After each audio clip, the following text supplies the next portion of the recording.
Hi.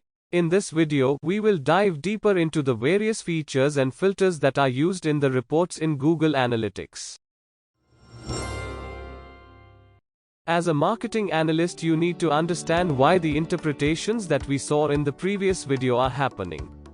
To make this exercise efficient, marking annotations is a good practice. In a group, you can let people know what you have found through research by using annotations. When you are working alone, you can look back at the data and check what worked and what didn't work. You don't have to do the research again. To add these annotations, click the little arrow just below the graph and then click Create New Annotations.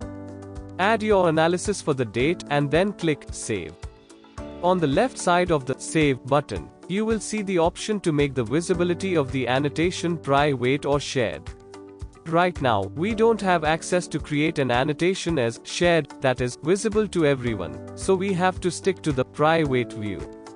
Some of the things you should annotate apart from your analysis are, when you applied filters, the new goals that you set up, whether you have linked Google Analytics to the AdWords account, or a note of when you started to advertise, etc. With Google Analytics, you can view your data in many ways. Suppose you want to see the channels of your website's traffic. For this, go to Acquisitions, then All Traffic, and then Channels. If you scroll down, you will see a table of the data. To make it easier to understand this data, GA allows you to turn this into graphs.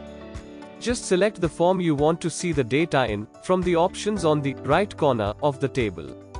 And there you have it. You can view the traffic from different channels in the form you like. Here, we will choose a pie chart. As you can see, there are two columns of data.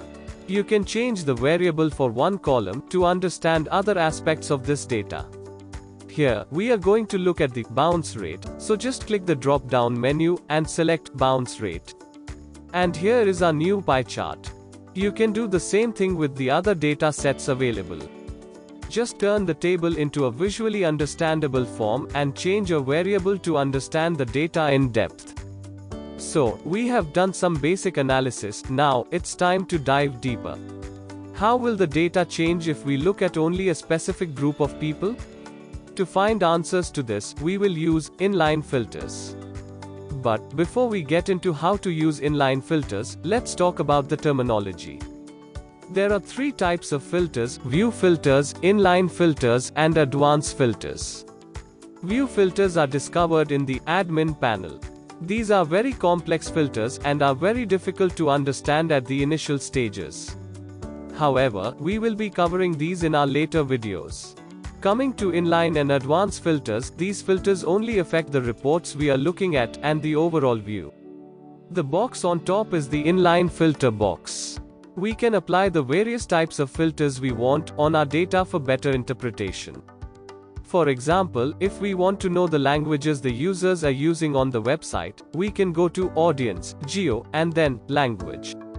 At the top of the data table, the search bar is our inline filter box. If we click on any language, say English US, we will get the data just for the users who use North American English.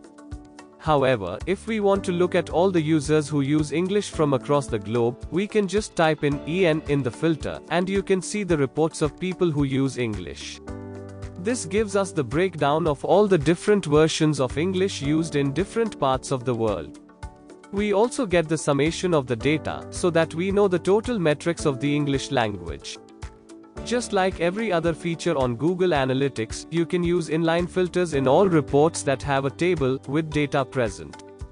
Now, let's move on to the advanced inline filters. To use the advanced inline filter, click on Advanced, which is right next to the inline filter box. We will let the first filter stay the same. It is currently on the language report, and the language is English.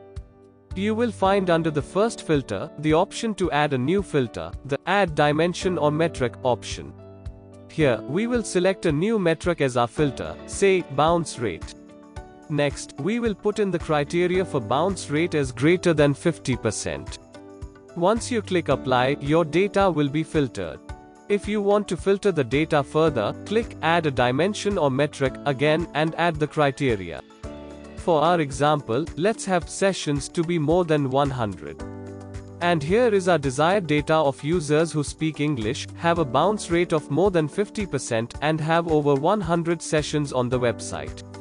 You now know how to annotate on charts, make new graphs, and use multiple filters on a Google Analytics report.